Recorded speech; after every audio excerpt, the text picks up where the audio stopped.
A teenager is in the hospital tonight, and a property owner is promising to press charges after a group of young people crawled through a broken gate to explore an abandoned missile silo. One of those kids fell 30 feet. Happened around 3:30 this morning in Deer Trail, out east off I-70, and took rescue crews from 4 different fire departments hours to reach the victim and bring him to safety. They had to move through pitch-dark tunnels filled with stagnant water, collapsed concrete, and other dangers. The environment down there is dynamic, it's unpredictable, and it's dangerous. It took us 4 hours to do something relatively safely. It's not a place to explore. It's not a place to visit. It's just not. It's history, and let it be history. The owner of that property says he's used to people trying to break in, and like he has in the past, he promised to press charges against this group. Former anchor Gary Shapiro actually got a tour of that exact silo back in 2016, when the most accessible entrance at the time was covered by a gate, which had been illegally cut several times. After dozens of arrests in the course of 1 month, the property owner back then said they tried to close off that entrance for good. It's been a pain.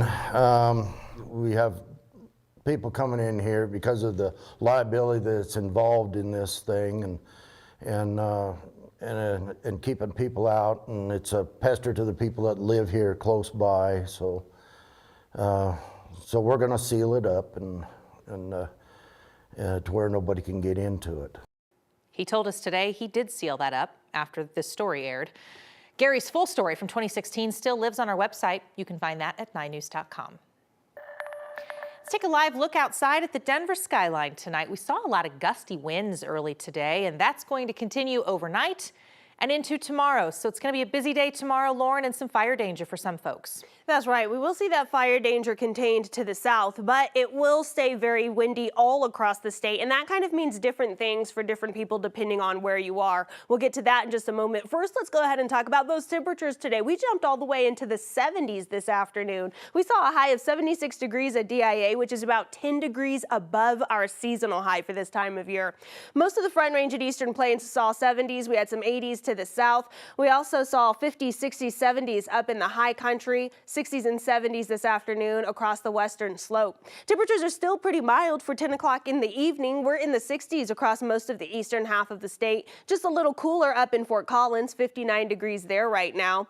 30s, 40s, 50s in the high country, 50s across the western slope. And I'm sure I don't have to tell you, we're much warmer than we were just this time last night. Most of the Front Range and Eastern Plains anywhere from 10 to 20 degrees warmer than we were just 24 hours ago. So that warm air really pushed in this afternoon and is kind of lingering as we go into the evening, making way for a mild overnight. But as we take a look at our HD Doppler radar, there's rain and snow pushing in from the west. So coming up in my full 7-day forecast, we're going to talk about these strong winds sticking around, that mountain snow moving in, and then more late week storms pushing into the Front Range. All of that just ahead.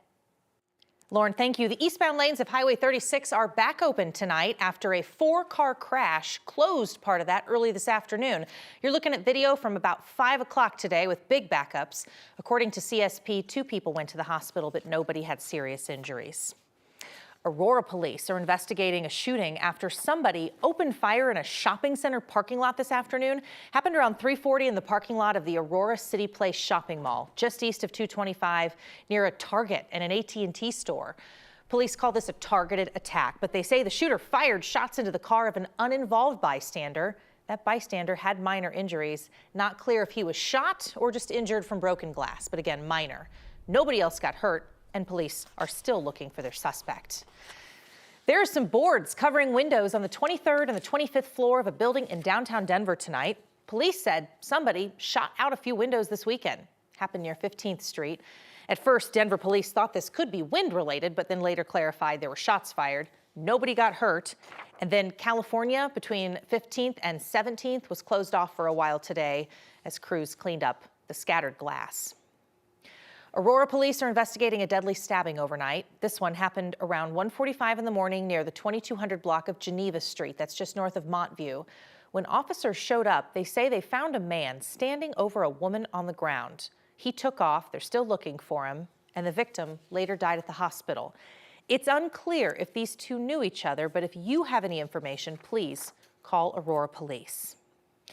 The Colorado legislature is working through the weekend this weekend as lawmakers race against the clock. The legislative session ends this week on Wednesday. The Senate worked until about 2 o'clock this morning, and this is the third time the Colorado State Senate has convened on a Sunday in just the past year. Before 2023, this was super rare. They'd gone 84 years without meeting on a Sunday. And in Saturday's session yesterday, the Senate and the House passed through several bills related to oil and gas regulation, election deadlines, and same-sex marriage. Violence against Native women far surpasses that of their white counterparts. Red Dress Day today highlights that issue within the Indigenous community, with people here in Denver asking others to step up for change. Here's our Angeline McCall. These are symbols of lives forever changed from what has happened in the past. So I think a lot of people, there's not a realization that this is an issue. And with them, hope that one day what's happening today can be stopped in the future. It's incredibly painful when you see a family going through the struggles that they're going through. The Native community knows how important it is to remember those who are missing and murdered. I think it's important to reflect on the missing, murdered Indigenous relatives and women because it is such an invisible, known issue. David Wright works with the Denver Indian Center. They organized that people can make these ribbons, then display them, because the stats show that Native people, in particular women, are more often victims. 4 out of 5 have experienced violence, to the point that murder is the third leading cause of death for Indigenous women. There's an epidemic, but I think there's also a need for attention on it. I think it also starts with some of the men that they need to step up and start holding themselves accountable and others accountable for their behavior towards Indigenous women. The ribbons are a symbol for the people gone, and David hopes for the people here who have a chance to make an impact. I think it's important for us to have that conversation to say, what am I doing to help improve that situation?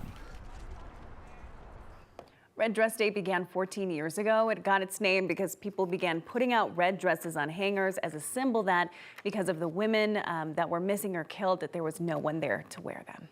First thing you have to do is showcase the problem, right? Yeah, little by little change. All right, Angeline, thank you. Pro-Palestinian protests continue on college campuses nationwide this weekend. In Los Angeles today, police cleared off encampments on the USC campus, no arrests as of now. And it's not just schools. The Art Institute of Chicago, police arrested 68 people on trespassing charges. Universities are considering whether to cancel their commencement ceremonies now.